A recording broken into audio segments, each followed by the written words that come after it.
Assalamualaikum warahmatullahi wabarakatuh. Waalaikumsalam warahmatullahi wabarakatuh. Hamdan katsiran thayyiban mubarakan fih kama yuhibbu rabbuna wa yarda.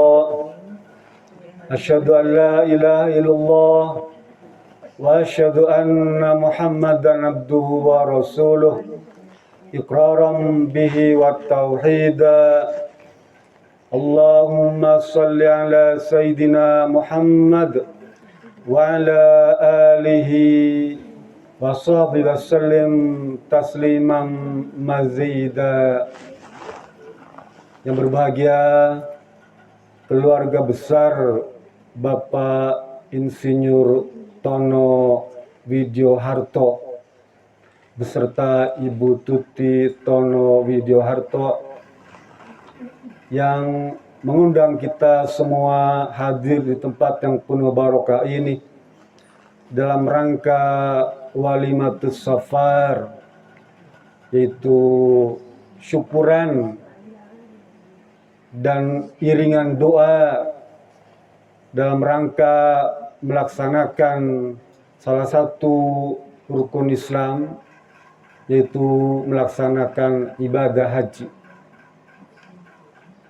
Yang dirahmati Allah Subhanahu wa taala, ibu-ibu, rekan-rekan, sejawat, tetangga, kerabat, saudara yang hadir pada acara yang penuh barokah ini. Semoga Allah Subhanahu wa taala memberikan kebaikan kepada kita semua. Tentu saja sepatutnya kita harus selalu bersyukur kepada Allah Subhanahu wa taala atas berbagai karunia dan nikmat yang dilimpahkan kepada kita sekalian. Wabil khusus kepada yang terhormat Bapak Insinyur Tono Widyoharto beserta Ibu yang telah dipilih oleh Allah Subhanahu wa taala untuk bisa melaksanakan ibadah haji. Karena kata Allah Subhanahu wa taala di dalam surat Al-Imran ayat 73 itu Allah berfirman, Innal fadla biyadillahi yu'ti may yasha. Sesungguhnya keutamaan itu milik Allah Subhanahu wa taala. Kesempatan baik itu Allah yang punya hak. Dan Allah akan berikan kepada mereka yang dikehendaki oleh Allah Subhanahu wa taala. Jadi bersyukurlah kepada Allah, mereka yang telah mendapatkan kesempatan baik ini, yang tidak diberikan kepada yang lain. Tadi kakak kandungnya Pak Tono cerita bagaimana dia menanti untuk mendapatkan haji itu. Dan banyak lagi tuh. Apa disebut haji hamim, haji mimpi, gitu ya. Mimpi aja. Tapi begitulah ibadah ya. Semuanya semata-mata karena kehendak Allah. Jika Allah menghendaki, maka dia bisa berangkat. Kalau Allah belum menghendaki, maka menunggu. Dan di dunia ini memang serba ketidakpastian. Kalau tadi diceritakan mungkin tahun 65 tahun itu batas usia yang dibolehkan, wallahu alam tahun depan. Mungkin bisa lebih kecil, mungkin bisa lebih besar, gitu ya. Atau kembali ke zaman-zaman awal, bebas seperti biasa. Orang 70 tahun, 80 tahun boleh melaksanakan ibadah haji. Ya. Mana tahu, gitu ya. Kita tetap tawakal kepada Allah Subhanahu wa taala. Salat serta salam semoga tercurah dan terlimpah kepada junjungan alam Nabi besar Muhammad SAW, keluarganya, para sahabatnya, termasuk kita, yang senantiasa selalu menteladani sikap dan perilaku beliau, serta menjadikan Al-Quran dan As-Sunnah sebagai sumber hukum yang tertinggi. Di antara teladan yang kita patut tiru apa yang diucapkan oleh Rasulullah SAW adalah apa? Kalau kita ada orang menyebutkan Nabi Muhammad, maka kita diperintahkan untuk sholawat, ya, dan salam kepada beliau. Kalau hari ini berangkat pergi haji, maka dia orang datang ke Madinah dulu, ya, ke Madinah. Jangan sampai lupa tuh, Bapak Didi Butono, untuk menyambangi makam, ya, Nabi Muhammad SAW. Ya. Itu datang itu makam Rasulullah SAW itu. Karena dialah yang selama ini kita selalu sebut namanya beriringan dengan Allah. Ya. Ucapkan salam. Boleh dengan irama tertentu, boleh. Salatullah salamullahi ala Taha Rasulillah.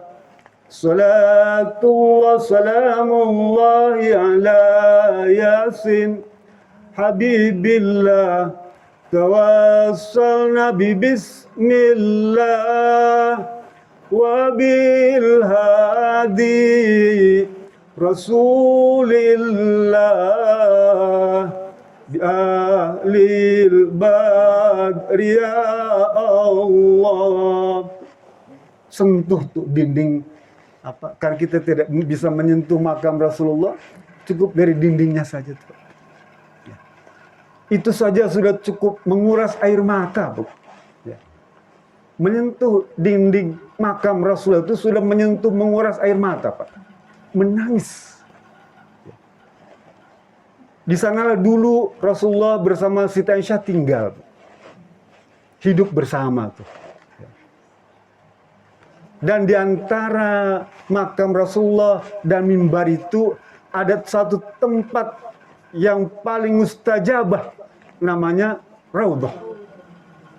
Karpetnya warna hijau dan sedikit merah putih. Beda sendiri karpet itu. Usahakan untuk bisa masuk ke Raudhah tuh. Ya. Bapak Ibu kalau ummahat dia relatif lebih mudah. Ibu nanti jam 8, jam 9 itu sudah nongkrong tuh, ya. Masuk dari Babu Jibril sebelah kiri tuh, ya. Babu Salam. Sudah tunggu di situlah. Sholat apa aja lah kalau pintu untuk ke Raudhah itu belum dibuka, sempatkan nongkrong di situ, Bu. Ya. Kalau Bapak mungkin dari sebelah kanan, ya. Beda tuh, ya. Dia lebih luas kalau bapak-bapak tuh, ya. Dan sekatnya banyak, Pak. Bapak harus antri bisa 10 sekat. Masuk kamar pertama di situ, stop dulu. Masuk kamar kedua, ketiga sampai 5 kamar, Pak, antri tuh. Kadang-kadang kita masuk pagi tuh masuk ba'da duhur, karena pagi kan buat perempuan, ya. Ba'da duhur masuk baru dapat maghrib, Pak. Baru dapat ke Raudhah maghrib. Subhanallah tuh orang seluruh dunia berebut pengen masuk ke Raudhah tuh. Untuk apa? Untuk munajat kepada Allah Subhanahu wa taala. Untuk memohon kepada Allah Subhanahu wa taala tuh. Kan kita datang ke tanah suci itu dengan membawa khilaf. Kita datang ini membawa kekeliruan, membawa kesalahan. Badan kita penuh dengan berlumur dengan dosa.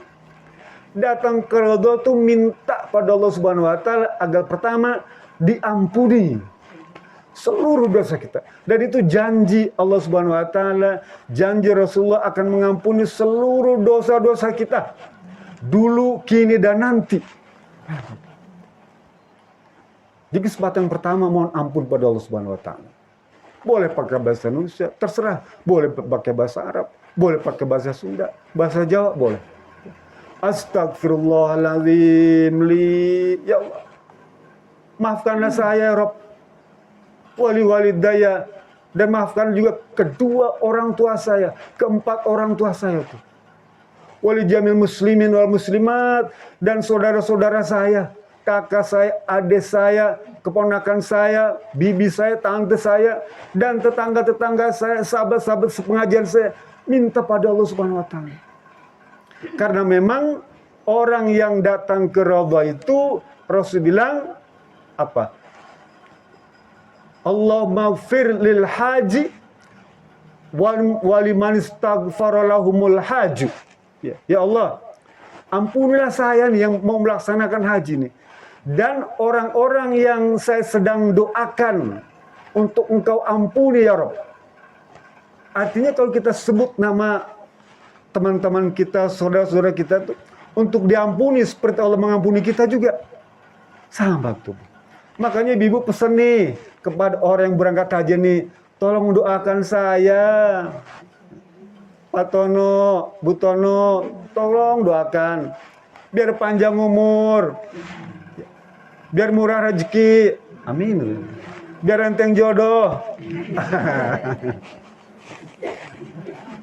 Nikah tuh. Amin. Insya Allah ya, doanya mustajabah. Raudhah itu tempat di antara kamar atau makam Nabi sekarang itu dengan mimbar. Dulu ketika menjelang akhir kehidupan Rasulullah SAW, beberapa saat sebelum Rasul meninggal dunia, Pak, Bu, Rasul berdiri di atas mimbar itu, ya, menyampaikan pidato khutbah. Wahai para sahabat, wahai sejawat, wahai umat Islam,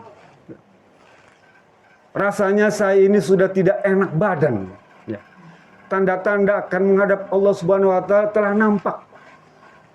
Dan badan saya pun terasa lesu, letih, lemah. Saya berdiri pun tidak kuat, Pak. Untuk datang ke mimbar itu dibopong ya, oleh keponakan beliau tuh, naik ke atas mimbar itu. Sampaikan, wahai para sahabat, mungkin dulu saya, ya, Nabi Muhammad, ada kehilafan pada kalian, ada kekeliruan kepada kalian, ada kesal kepada kalian, ada utang piutang, ada had terhadap kalian. Sekaranglah waktunya untuk saya bisa menyelesaikan urusan dunia ini. Kalau sekiranya ada, tolong sekarang sebutkan yang punya piutang terhadap saya. Apa piutang itu? Artinya Nabi punya utang, ya. Yang punya piutang ya yang jamaah kan. Kalau di antara sahabat ada yang punya piutang kepada saya, tolong angkat tangan. Saya mau selesaikan hari ini nih. Gak ada satupun Pak Bu yang menjawab itu. Semuanya hening. Kenapa? Karena saking hormatnya kepada Rasulullah SAW itu. Ya. Mungkin karena utang seperak dua perak, anggap sedekah saja lah. Anggap hidayah. Karena kepada orang yang terhormat, nggak mungkin rasanya sahabat itu mau mengakui punya utang, ya. Nggak, berat, saking hormatnya, saking segennya, ya, kepada Rasulullah SAW. Tapi tiba-tiba ada seorang sahabat ngacung, ya Rasulullah, nama saya Ukasha ya Rasulullah. Dulu pada waktu menjelang perang Uhud, engkau naik kuda dan memecut kudamu itu. Tapi ternyata cambuk itu tidak mengenai kudamu, tapi justru mengenai tubuhku ya Rasulullah. Jadi tubuhku sempat tercambuk oleh cambuk dirimu ya Rasulullah. Kira-kira apakah itu boleh dianggap sebagai hutang? Apa jawab Rasulullah SAW? Benar wahai Ukasha, itu adalah hutangku kepadamu. Sekarang kalau begitu balaslah, ya. Akan aku lunasi utang itu dengan kau mencambuk diriku. Silakan, aku akan berikan kesempatan kepadamu untuk mencambuk diriku, wahai Ukasha. Lalu Rasul memerintahkan kepada Bilal, wahai Bilal, tolong ambilkan cambukku di kamar tuh. Dari mimbar kan dekat ya, karena yang sekarang jadi makam itu. Lalu Bilal masuk ke rumah Rasulullah SAW, di sana ada Siti Aisyah. Mau apa Bilal? Saya disuruh Rasul untuk mengambil cambuk beliau. Untuk apa? Untuk mencambuk Rasulullah. Apa urusannya? Saya kurang tahu. Wahai Aisyah, ini urusan antara Rasul dengan Ukasha.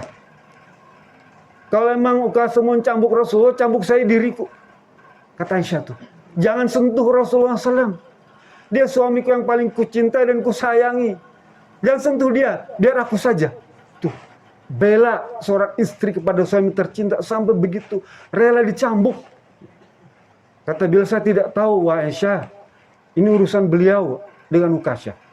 Diberikan cambuk itu pada Rasul. Rasul bilang, wahai Bilal, berikan cambuk itu kepada Ukasha. Diberikan cambuk itu kepada Ukasha. Ukasha berdiri dan mau berjalan ke atas mimbar itu, dipotong sama Abu Bakar. Stop, kata Abu Bakar Siddiq. Jangan coba-coba kamu sentuh Rasulullah SAW, apalagi dengan cambuk ini. Kalau kamu mencambuk, cambuk saya diriku. Pasang badan Abu Bakar Siddiq sebagai sahabat terdekat dari Rasulullah SAW.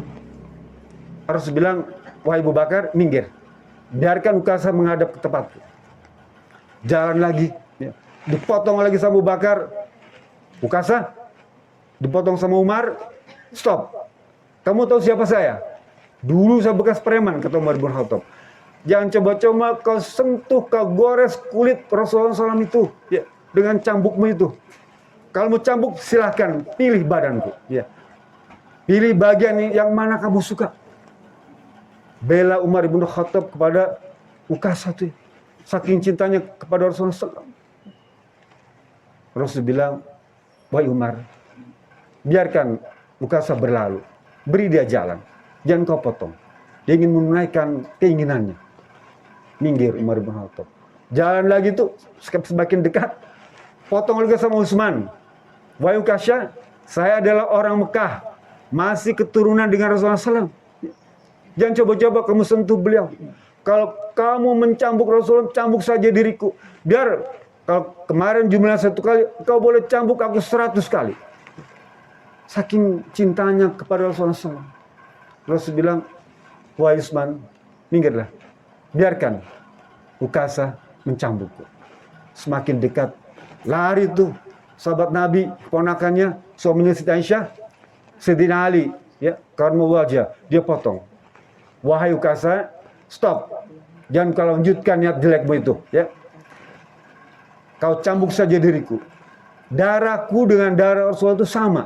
Karena dia adalah pamanku, bahkan mertuaku. Cambuk saja diriku. Rasul bilang, wahai Ali, biarkan Ukasha mencambuk diriku. Ya. Ali minggir. Begitu sudah dekat, Hasan Hussein cucu Nabi Muhammad SAW berlari memegang tangan Ukasha. Ya. Hussein memegang tangan kirinya, Hasan memegang tangan kanannya. Wahai paman Ukasha, jangan kau cambuk, ya. Jangan kau cambuk. Sambil memegang tangan Rasulullah SAW. Ya. Ditarik-tarik tangan Ukasha itu oleh kedua cucu Rasulullah SAW itu. Apa kata Rasulullah? Wahai Ali, ambil anakmu itu dan segera gendong, bawa dia keluar. Ya. Lalu dibawa keluar. Ya. Hasan dan Husain itu oleh Sayyidina Ali ayahnya itu bawa keluar. Sudah makin mendekat, ya. Lalu kata Ukasha, wahai Rasulullah, bagaimana saya bisa mencambuk engkau, wahai Rasulullah, sementara kau duduk di atas mimbar, sedang aku di bawah.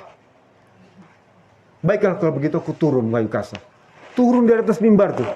Nanti Bapak Tono di Botono boleh sentuh tuh mimbar yang pernah saya ceritakan kisahnya ini. Bisa. Dan saya pernah sholat di hadapan mimbar itu. Turun. Lalu kata Ukasha, wahai Rasulullah, ketika engkau mencambukku, aku tidak menggunakan gamis. Dalam keadaan badanku terbuka. Telanjang maksudnya, bagian atasnya. Bagaimana aku bisa membalas engkau sementara engkau menggunakan gamis? Lalu Rasul baik kalau begitu, dibuka gamisnya. Gamisnya dibuka. Dan nampak bagaimana kulit beliau itu yang bersih, putih, dan mulus. Seketika para sahabat mulai kesal, ya, emosi tinggi, benci, marah tuh kepada siapa? Kepada Ukasha. Melihat pemandangan seperti itu, ya, seakan-akan akan mencambuk Rasulullah SAW tuh. Begitu dibuka bajunya, cambuk itu dibuang dan dipeluk Rasulullah SAW itu. Wahai Rasulullah, bagaimana aku bisa tega mencambuk dirimu? Bukankah engkau orang yang paling aku hormati, aku cintai? Aku selama ini merindukan denganmu, ya.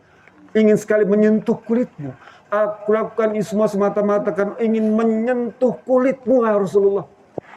Karena engkau berkata, setiap orang yang pernah menyentuh kulit Rasulullah SAW, maka kulit itu tidak akan pernah dibakar oleh api neraka.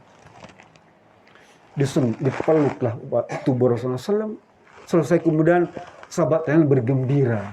senang. Dan kemudian bergantian memeluk Rasulullah SAW itu, memberikan kesempatan terakhir kepada para sahabat untuk menyentuh kulit Rasulullah SAW.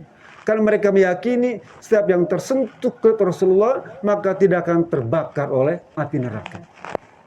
Subhanallah. Ibu bapak yang dirahmati Subhanahu wa taala. Peristiwa ini mengajarkan kepada kita bahwa menjelang akhir kehidupan seseorang itu perlunya kita menyelesaikan berbagai urusan ya, dengan kerabat, dengan sejawat, dengan sahabat, dengan keluarga, apalagi berkaitan dengan utang piutang atau had ya. Sehingga perlu mendapatkan maaf ya dari semua orang agar bisa beres kita datang menghadap Allah dalam keadaan bersih. Kata Imam Al-Ghazali, orang yang akan melaksanakan ibadah haji seakan-akan dia akan menghadap Allah Subhanahu wa taala. Dan seakan-akan dia tidak akan kembali lagi. Dulu orang pergi haji itu berbulan-bulan, 6 bulan. 6 bulan berangkat pergi haji itu. Kemudian dengan kapal yang baru 3 bulan baru bisa balik. Perjalanan 1 bulan berangkat, pulang 1 bulan, di sana 40 hari. 3 bulan. Ya. Sehingga dulu orang tua kita tuh kalau orang berangkat haji mesti ditalkin. Apa ditalkin tuh? Dibacakan doa-doa akan berpisah selama-lamanya tuh. Di samping urusan hubungan kemasyarakatan diselesaikan, bahkan diminta ditalkin. Oleh karena itu, tradisi baik itu kita boleh praktekkan bukan untuk ditalkin, tapi untuk menyelesaikan berbagai urusan itu. Setidaknya mohon doa dan maaf dari keluarga. Kalau ada orang tua, tentu saja kita mohon doa kepada orang tua. Minta maaf kepada orang tua yang telah melahirkan kita, menyapi kita, mendidik kita, membesarkan kita. Mungkin selama orang tua kita merawat kita itu ada perkara-perkara yang tidak disenangi oleh orang tua kita. Kita kadang-kadang juga lupa menghabiskan masa indahnya orang tua itu karena gara-gara kita. Sampai ibu kita itu rela minum jamu yang dia nggak suka tuh demi kita, ya. Demi anaknya tuh. Bahkan ayah kita rela meninggalkan waktu muda kita tuh, ya, nggak pernah ketemu masa kecil kita tuh, kan ayah kita pergi kerja keluar kota terus tuh, sampai dia nggak tahu tuh masa kecil kita tuh kayak apa. Pergi subuh pulang malam ya, demi kita. Tapi kita kadang-kadang tidak menyadari itu semua, bahkan sering kita mengecewakan kedua orang tua kita. Kesempatan akan berangkat haji inilah minta maaf kepada kedua orang tua. Minta doa kepada kedua orang tua. Karena doa orang tua itu mustajabah. Di atas kedua telapak tangannya ya, doanya langsung menembus Allah Subhanahu wa taala tanpa hijab ya. Minta kepada orang tua kalau masih ada, atau dengan saudara, dengan kakak, minta doa dari kakak, minta restu dari kakak agar perjalanan ibadah haji ini menjadi baik ya. Sampai tujuan yang selamat, bisa dilaksanakan ibadah yang baik dan mendapatkan haji mabrur serta kembali dengan selamat. Karena di antara doa pergi haji itu, Pak, Bu, ya, di samping doa yang kita kalau berangkat keluar dari rumah itu kan suka Bismillah amantu billah, Bismillah wa'tasum billah, Bismillah tawakkaltu ala Allah. Tuh begitu melangkah pintu rumah tuh, begitu naik mobil baca Bismillah Allahumma majriha wa mursaha. Ya. Naik pesawat baca doa lagi. Subhanalladzi sakhkhara lana hadza wa ma kunna lahu muqrinin wa inna ila rabbina munqalibun. Nanti di buku itu ada, Pak. Di buku petunjuk haji itu sudah lengkap semuanya. Ikuti saja apa yang diajarkan oleh Departemen Agama itu, semuanya cukup memadai. Karena kadang-kadang kalau dia hafal itu berat, Bu ya. Baca saja. Dan nggak perlu malu-malu baca tuh, karena semua orang juga baca. Ya. Semua orang juga baca. Nggak ada jarang yang hafal. Ya. Mengapa doa itu? Baca saja boleh. Di antara doa setelah sholat safar sebelum berangkat itu boleh kita sholat 2 rakaat tuh, boleh. Baca tuh, Allahumma inna nas'aluka fis safarina hadal fardho, ya, min amalin ma fardho. Allahumma inna na'udzubika min wa'syai safari wa min kabatil munqalabi wa min su'il mudari fil mali wa ahli wa waladi. Ya Allah, aku berlindung kepadamu agar min wa'syai safar, agar perjalanan hajiku ini tidak ada hambatan. Wa'sa itu artinya hambatan, tidak ada ganjelan. Harus nyampe ke Mekah, ke Madinah tuh. Jangan cuma nyampe Singapura saja, jangan cuma nyampe Cengkareng saja. Saya kaget Bu kemarin tuh di Jawa Timur itu ada 70 orang. Udah syukuran di rumah, memang sudah terdaftar di dalam rombongan haji akan berangkat itu kemarin ya. Ternyata begitu di Cengkareng dipulangkan karena ada kekeliruan usia gitu ya. Kaget juga saya. Kenapa sejak awal diperiksa begitu kan? Katanya pada bulan nanti tuh masuk pas 65 tahun, 2 minggu lagi tuh, ya. Jadi dibatalkan. Padahal sudah syukuran. Nah ini yang saya maksudkan, berdoa pada Allah agar dijauhkan dari wa'sya'il safari, ya. Hambatan tuh di dalam perjalanan haji tuh. Tadi karena persoalan administrasi. Ada persoalan karena penyakit, ya mungkin sakit. Begitu hari hanya mau berangkat, dia jatuh sakit. Terpaksa cancel, tidak bisa diberangkat. Kita mohon perlindungan kepada Allah Subhanahu Wa Taala. Tadi Pak Tony bilang harus PCR dulu, ya. 14 hari sebelum berangkat PCR. Takut ada peraturan baru lagi berubah, kan itu ya. Di dunia ini nggak ada peraturan yang abadi Bu, berubah-ubah. Jangankan di kita ya, di luar negeri saja begitu berubah-ubah. Jadi baik juga kalau kita ada persiapan tuh ya. Boleh PCR 14 hari sebelum perjalanan. Jadi kalau ada apa-apa kita bisa jaga. Dan selama penantian itu saya berpesan orang Jawa dipingit. Ya, udah jangan macam-macam dah. Makan yang banyak, gizi yang banyak udah obat semua. Jaga kesehatan. Takut begitu hari hanya itu gak kebahagiaan, gak ada kesempatan. Minta pada Allah min wa'syai safari. Yang kedua, wa min kabatil munqalabi. Minta pada Allah agar setelah berangkat ke sana nanti bisa kembali ke tanah air, ya. Jangan nyangkut di sana. Mungkin karena kesehatan, mohon maaf, mungkin karena meninggal, mungkin karena kecantol orang Arab, kecantol orang Iran. Habis aja kan sana gagah. Saya aja kecantol, kalau nggak bersih saya bisa nggak pulang lagi tuh. Ditarik. Ya. Wa min kabatil munqalabi. Minta untuk apa? Pak Tono dan Bu Tono ini masih punya anak, ya, 2 orang. Pak Tono dan Bu Tono ini pengen kembali, ingin bercerita kepada kedua anaknya itu tentang pengalaman suka dukanya di tanah suci itu. Ya. Dia ingin bercerita kepada anaknya. Nah, nanti kalau pergi ke tanah suci mesti begini-begini. Cerita tentang suka dukanya. Betapa kagetnya ketika melihat Ka'bah tuh, ya. Yang selama ini kita saksikan di TV, selama ini kita menghadap Ka'bah, baru tahu. Ya. Rasul ajarkan bagaimana doa ketika melihat Ka'bah itu. Allahumma zid hadzal baita tashrifan wa ta'diman wa takriman wa mahabban.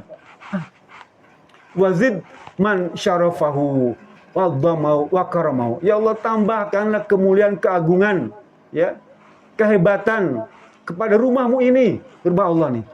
Dan juga kau tambahkan kemuliaan yang sama, keagungan yang sama, kehebatan yang sama kepada siapa? Kepada diriku yang membaca doa itu. Jadi yang dimuliakan jangan cuma Ka'bahnya saja ya Rob, tapi aku engkau muliakan. Itu doanya Pak. Baca itu. Tasyrifan wa ta'diman wa takran wa birran. Ya, tambahkan kepada saya ya Rob. Jangan cuma kepada rumah ini saja. Baca. Kenapa? Karena Allah akan kabulkan semua. Bukankah kita ingin? Kalau manasik rasanya semua calon jemaah haji sudah hafal, ya. Sudah nggak perlu repot-repot.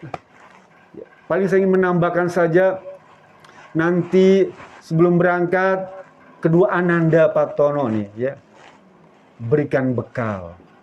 Nah, Papa mau pergi. Ya. Jaga dirimu baik-baik. Memang Papa Mama menitipkanmu kepada Allah Subhanahu wa Ta'ala. Menitipkan yang menciptakanmu, ya. Menitipkan yang melindungimu, menitipkan kepada yang menjagamu. Tapi sekalipun begitu, Papa Mama juga menitipkan kepada Pak RT, ya. Kepada saudara, kepada kakak, ya. Agar menjagamu, agar bisa memberikan bimbingan kepadamu. Kalau anakmu kau berbuat kekeliruan, maka kakak, adik, papa, mama bisa memberikan nasihat kepadamu. Juga pada tetangga, pada sejawat. Ya.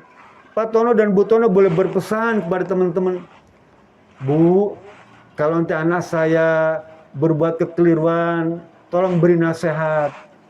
Dan jangan segan-segan. Anggap saja kedua anak saya itu sebagai anak kalian. Ya. Minta. Nanti Pak Tono pesan kepada anaknya, nah, kalau teman mama, ya, kamu jangan marah kalau nanti dinasehatin, ya. Jangan tersinggung kalau nanti dinasehatin. Kan mereka sayang kepada kamu, juga sayang kepada mama, ya. Jadi kalau mereka memberikan nasihat, ya, kamu jangan marah.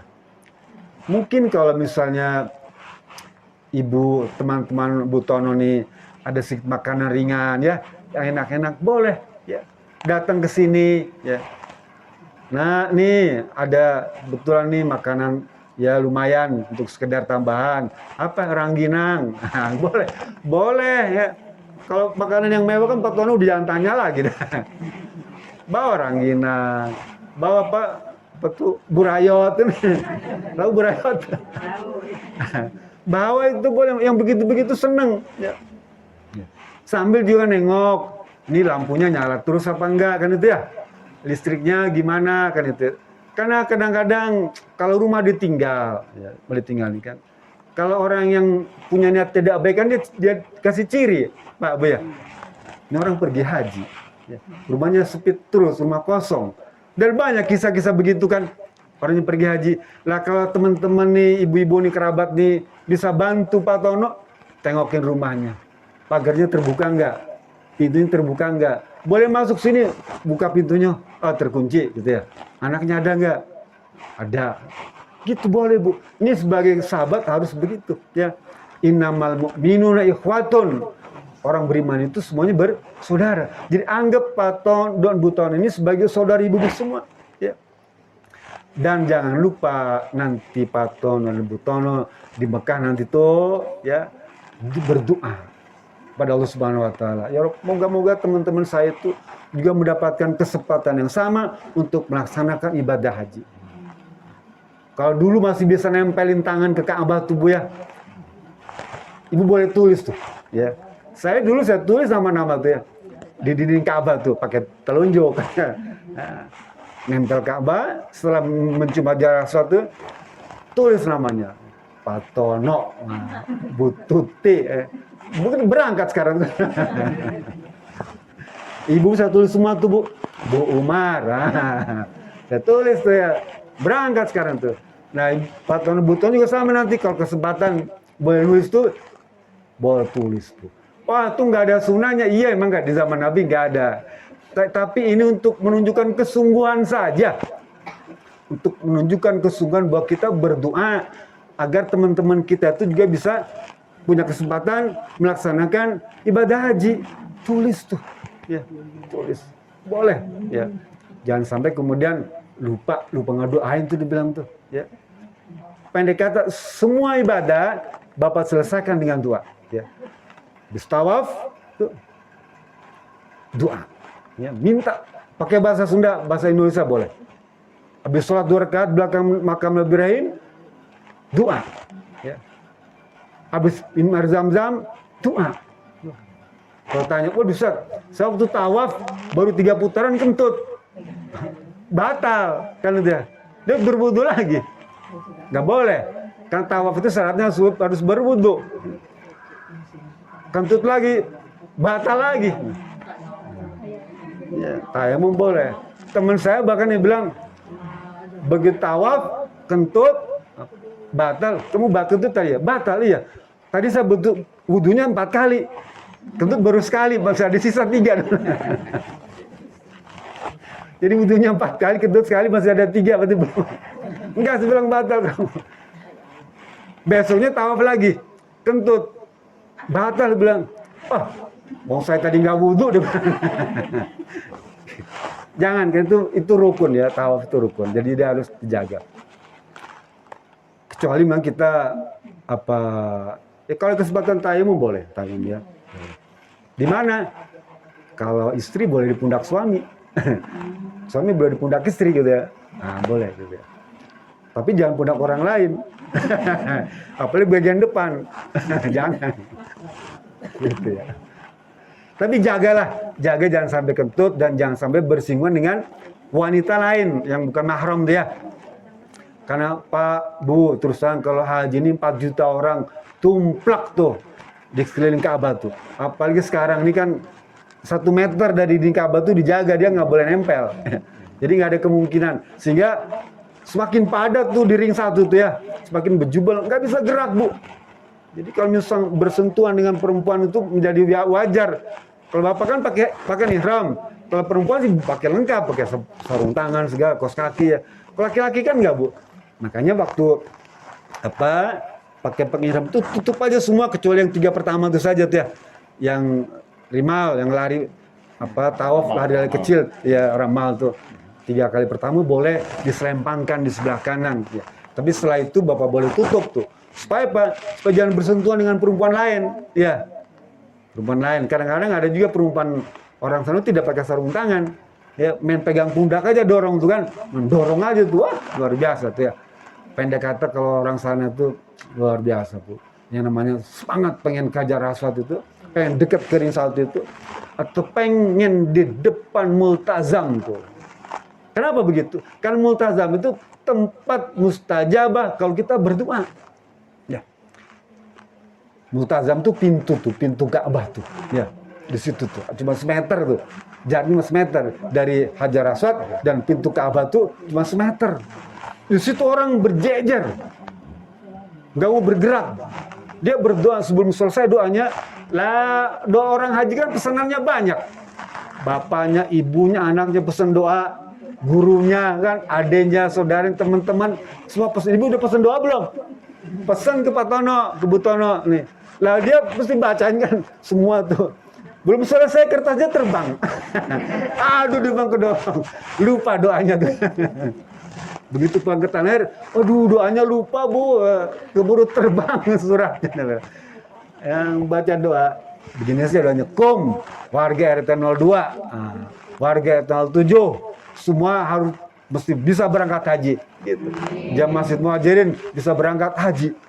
Kalau baca satu-satu repot ya. Mungkin kecuali pada orang-orang istimewa, bapak ibu boleh sebut anak ya, cucu, kakek, nenek, ayah boleh ya. Terus yang berikutnya yang juga saya ingin pesan ya. Ketika di Madinah tuh ya. Itu ada waktu 8 hari, Pak. 8 hari. Baik datang ke Madinah dulu atau dari Mekah ke Madinah mau pulang, dia cuma 8 hari. Pas tuh. Lah ada sunnah Nabi, Rasul bilang, man sholati fi masjidi arba'ina sholatan, ya, la tufatahu sholatan, kutibalahu bari'atum minan nar, najatum minan azab, wa bari'um minan nifaq. Barang siapa yang bisa melaksanakan sholat di Masjid Nabawi ini, sholat wajib ya, tidak tertinggal takbiratul ihram. Jadi sholat waktu pertama tuh Pak, ya, waktu yang istimewa itu sholat setelah azan, itu setelah qamat, waktu istimewa tuh. 40 waktu tuh, satu hari kan 5 waktu. Jadi 8 hari pas tuh ya, ya. Tanpa putus-putus, ya, nggak putus-putus, nyambung terus tuh. Maka dia berhak mendapatkan ya, atau Allah punya kewajiban untuk membebaskan dia dari neraka. Satu tuh. Yang kedua, membebaskan dia dari azab, siksa. Ya. Baik di akhirat maupun di dunia. Ya. Dan yang ketiga, membebaskan dia dari sifat nifak. Tuh. Salat sunnah arba'in tuh. Salat wajib arba'in tuh. 40 waktu tuh. Di Madinah tuh. Jadi begitu datang nih pesan saya yang memang banyak sering lupa dan tertinggal. Memang hadisnya ada yang mendhaifkan, beberapa orang tuh mendhaifkan. Tapi ini doailul amal, dorongan buat beramal. Ya. Kenapa nggak dipakai? Kan baik tuh, ya. Maksudnya baik, hadis tadi baik dalam rangka keutamaan. Jadi begitu datang tuh taruh tas di kamar, ya, baik naik pesawat maupun naik mobil dari Mekah, dari Jeddah atau dari Mekah, taruh. Gue usah ganti baju, ya, buru-buru ke masjid. Nah, balik kan dekat, nggak jauh lah. Kalau di Madinah sih rata-rata jalan kaki deket lah, nggak akan jauh. Paling cuma 200-300 meter lah dari Masjid Nabawi itu ke hotel tuh ya, nggak jauh. Taruh tas, ambil sholat arba'in tuh. Begitu ada azan, buru-buru tuh, ya. Lihat jam, wah ini masuk duhur, masuk asar, masuk maghrib, ya, masuk isya. Jangan sampai lolos tuh, satu waktu pun jamaah saya lolos lah. Ya. Karena kalau lolos sekali, nggak cukup. Kan hari ke-8 harus pulang. Ya. Nggak akan pas. Tapi pemerintah udah ngasih kesempatan tuh. Kenapa dipilih 8 hari? Karena pemerintah baik kepada kita. Pemerintah mau bantu kita tuh. Pemerintah ingin rakyatnya tuh masuk surga semua. Ya. Terutama pergi haji. Sehingga dikasih kesempatan 8 hari. Lah kita yang sudah tahu itu jangan menyia-nyiakan. Oh, lihat kerudung bagus-bagus, bilang baju cuma 1 real, murah dibilang gitu ya. Datang kan di hotel itu ada supermarket Pak. Di bawah hotel itu semua ada toko, segala macam toko. Jadi rata-rata di sana tuh hotel tuh di atas Pak. Di bawah tuh semua dep store. Bin Daud yang terkenal tuh ya. Bin Daud tuh terkenal kan. Meladen, macam hebat-hebat dah. Yang branded ada semua. Jadi begitu masuk ke hotel itu terkesima dengan barang-barang itu. Lihat harga, murah. Ya. Murah, baju gamis itu yang buatan Turki apa tuh? Yang perancang terkenal siapa? Firdaus ya. Pernah dengar Firdaus? Perancang terkenal dari Kazakhstan itu ya. Namanya Firdaus Fashion. Siti Firdaus. Mahal kalau harganya, tapi di situ murah. Orang berebut, takut nggak kebagian tuh, takut ada yang borong. Nah, buru-buru beli gamis itu, Firdaus itu ya. Kalau kita terpesona dengan itu, lupa dengan arba'in, udah lolos, nggak akan cukup. Nggak akan. Jadi pesan ke Pak Tono, Bu Tono, Bu Umar, ya datang, taruh tas, buru-buru ke masjid.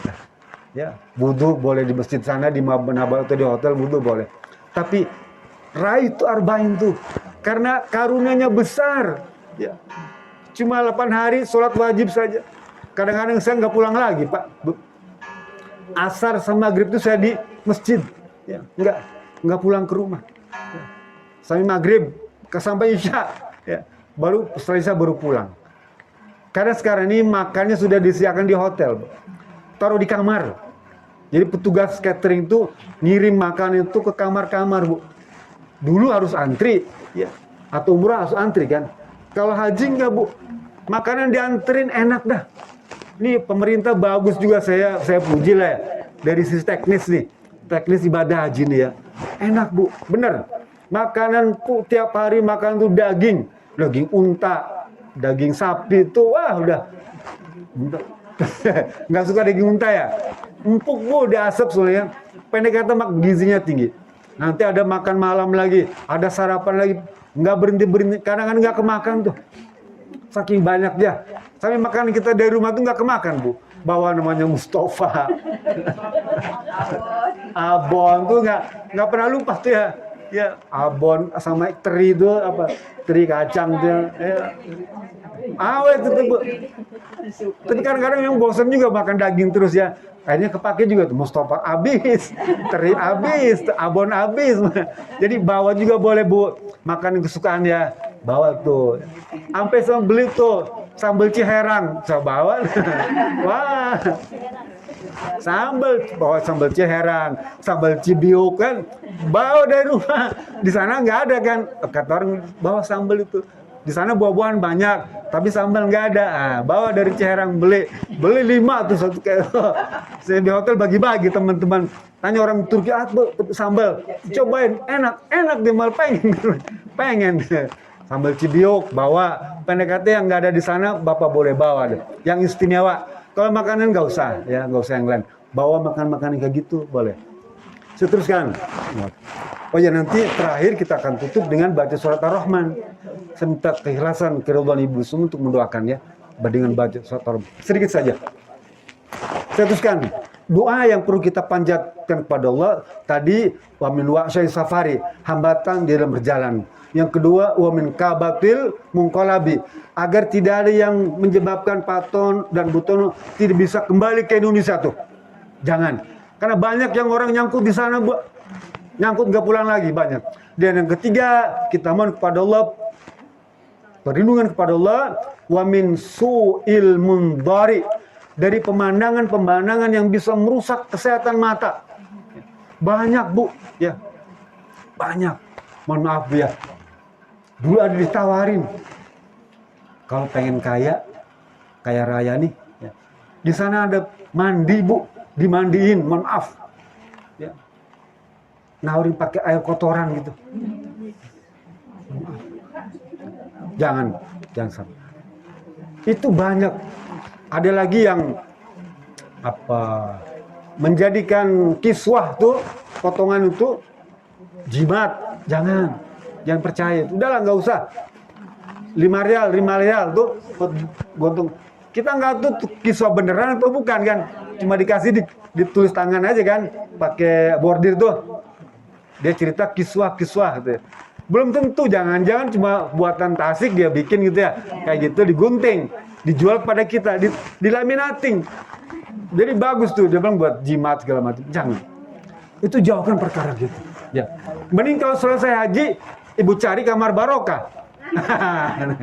Bayar 10 real kan, 1 jam kan. Nah, tapi setelah tahalul beres semua, ya, begitu tawaf ifadah selesai itu, ya, tahalul sani beres semua, udah dicukur botak, boleh nggak apa-apa, janjian dia cari kamar barokah, boleh. Mohon maaf Umar ya. Gitu boleh, nggak apa-apa. Kenapa? Karena itu sensasinya beda ya. Ya, kayak kita misalnya pacaran di mall, mandi kamar mandi gitu, ketok. Nah, gitu juga sama, buru-buru kan, cepet-cepet. Nah, dia punya sensasi. Orang boleh nyobain, nggak apa-apa. Mana tahu ya, Allah takdirkan jadi rizki, ya. Jadi anak kalau masih muda kan. Anaknya di sini diproduksi di Mekah. Di Madinah kan hebat tuh ya. Jadi pulang-pulang telat. Gitu. Nggak apa-apa. Ibu bapak yang dirahmati Allah Ta'ala. Jadi 3 perkara itu yang kita inginkan. 1, agar perjalanan ke sananya lancar. Yang kedua, bisa kembali lagi, jadi bisa bercerita kepada ibu kan nanti ya. Di Mekah begini, di Madinah begini, cerita. Karena di Mekah itu aneh-aneh Bu. Di Madinah juga sama. Di hotel itu nanti ibu bapak jangan kaget. Karena bergabung dengan orang-orang, mohon maaf, orang kampung, orang lembur tuh ya. Yang kadang-kadang dia tidak ngerti teknologi. Ya. Dia udah ada kloset, udah ada wastafel, ya, dia kencing di wastafel, gitu ya. Kan kalau di kloset itu nggak ada airnya Pak, dia pakai water jet itu ya, semprot itu, ombenya pakai water jet. Dia bilang gimana ombenya? Kalau di wastafel kan keluar tuh airnya, dia kencing di wastafel, betul. Begitu kok bau, ya, keluarnya dia kencing di situ. Yang kedua, mohon maaf sekali. Karena dia tidak ngerti tuh ngebersihkan kloset itu, tinja tuh numpuk. Kalau kebetulan dapat teman sekamar itu orang-orang yang nggak paham. Lah kan seluruh Jawa Barat ya, kalau kita se-Jawa Barat, kloter kita kan ada dari Pengalengan, dari Gunung Cisewu ya, dari Tukul tuh, kumpul semua di situ. Lah saya Pak Bu pengalaman satu pesawat dengan orang sana tuh, Pengalengan ke atas tuh, orang tua. saya tuh duduk dekat toilet pesawat, ya dekat tuh. Karena dia nggak ngerti di dalam toilet itu nggak tuh bukanya, dia kencing di depan pintu toilet. Lah, pesawat kan miring, jalan gitu ya, nggak rata begini, miring begini. Keruan aja air kencingnya terus ngalir ke belakang semua. Waduh, semua tuh. Itu saya alami sendiri, ya. Menyaksikan kayak gitu tuh. Wah, luar biasa, Pak. Lah, mana tahu kita kebagian teman-teman seperti itu. Tentu saja kita sebagai orang yang paham bisa memberikan nasihat, ya, nasihat kepada beliau. Nggak perlu ragu-ragu. Ajak Pak, kalau nanti kencing jangan di sini, di dalam. Itu ada kalau misalnya setelah kencing, Bapak tekan tuh. Wah, kamar toilet pesawat itu baunya luar biasa. Ini Kabupaten Bandung loh, ya. Saya kan Kabupaten Bandung. Wah, sampai bilang pramugari itu ya, tolong bersihkan tuh kamar toiletnya tuh kotor, saya bilang. Itu wah luar biasa. Tinja segala itu nggak masuk ke dalam. Gitu. Itu. Ya, kita boleh memberikan nasihat kepada mereka, Bu. Sebagai saudara kita ya. Bapak Ibu Rahmatullah Subhanahu wa taala. Jadi itu saja sekiranya yang bisa saya sampaikan. Yang utama adalah pesan saya kepada Pak Tono Butono, laksanakan itu semua manasik haji itu dengan baik. Karena saya percaya bimbingan haji selama berpuluh-puluh kali itu ya, bahkan sudah persiapan sudah 3 tahun yang lalu ya, rasanya sudah ngelotok gitu ya, ngelotok, tinggal prakteknya nanti di sana.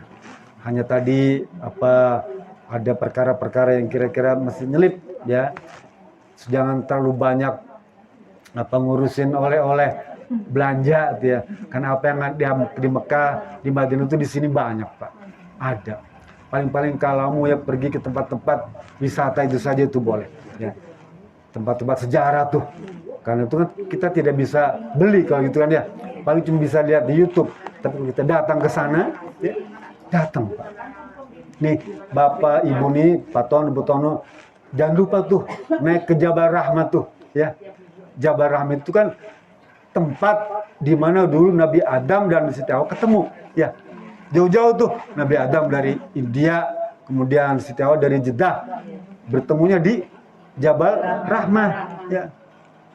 Ketemu di sana. Sholat di sana nggak boleh nggak? Boleh. Ya, sholat di mana aja ya. Sholat di sana boleh nggak? Boleh. Minta apa? Minta supaya hidup Pak Tono dan Bu Toni rukun ya, rukun. Kayak siapa? Kayak Nabi Adam dan Siti Hawa tuh. Rumahnya jauh tapi bisa ketemu lagi ya. Jadi pakai kesempatan di Jabal Rahmah itu samping sholat, kalau ada tempat ya, masjid sih, masjid apa namanya itu? Saya lupa nama masjidnya itu ya. Gunakan sholat 2 rakaat, minta pada Allah agar rumah tangga Baton dan Puton ini bisa rukun sampai ajal memisahkan keduanya. Minta. Kenapa? Karena banyak godaannya, hidup ini banyak godaan ya. Semakin tinggi derajat seseorang, semakin besar godaannya. Tapi kalau kita minta pada Allah di Jabal Rahmah itu ya, mudah-mudahan bisa langgeng. Nah, kalau tempat seperti Bapak boleh kunjungi ya. Gua Hira boleh, tuh Jabal Nur boleh. Ya, boleh. Terus apalagi misalnya ke pasar Masjid Apung boleh ya. Tempat di Madinah itu ada misalnya Bukit Uhud boleh. Tempat bersejarah itu Bapak boleh kunjungi. Tapi kalau mall, bakso Pak Udin ya terkenal sana. Bakso Udin itu terkenal sekali tuh ya. Boleh, nggak apa-apa. Tapi jangan terlalu sering ya. Dah sekali aja. Makan kebab, boleh. Makan kebab sambil minum kopi. Kalau kita nggak tahu bahasa Arabnya, kopi apa? Goha. Ya. Goha itu kopi. Kalau kopi panas, minta kopi panas. Panas apa ya? Panas jahanam. Jadi kalau minta goha jahanam, maksudnya kopi panas. Kalau minta 2 gelas apa ya bahasa Arabnya? Bilang aja rok'atain. Kalau 5 gelas rok'atain wa salasa rok'ah. 5. Nggak apa-apa, Bu. Ini orang Indonesia begitu, Pak. Nanti paling sipilnya mustaqbilal Ka'bah lillahi ta'ala. Gitu. Jadi banyak sebetulnya kesan-kesan ya yang buat kita tuh senang. Saya pergi haji itu enjoy, senang banget ya. Cerita-ceritanya banyak, ada yang nyasar tuh kan, nyasar. Kenapa? Karena pakai jam, dia beli jam suaminya tuh. Jam yang pakai tulisan Arab. Pakai jam sama istrinya berpisah di Masjidil Haram. Aduh, dia bilang, istri saya kemana? Jam berapa? Nggak ngerti jam nih, nggak ngerti juga. Huruf Arab jamnya. Lah gitu. Jadi sekarang lebih mudah, ada handphone kan, bisa janjian. Kalau dulu kan susah, Bu ya. Di Masjidil Haram ada 4 pintu utama, ya. 4 pintu utama dan 41 pintu tambahan, jadi 45 pintu, Bu. Ya, di Madinah, di Makkah tuh ya. Jadi paling sebut pintu berapa? Sekarang udah pakai nomor Latin ya. Pintu sekian, udah janjian. Pintu apa? Ya, lebih gampang. Ya. Sekarang itu bisa saya sampaikan. Ya, mari kita sama-sama mengawali baca surat Ar-Rahman. Tolong dibuka suratnya. Ar-Rahman tuh ya, surat 55. Ya. 55. Ala hadhihi niyah wa kullinatin salihah wa ila habibina wa syafiina karamina maulana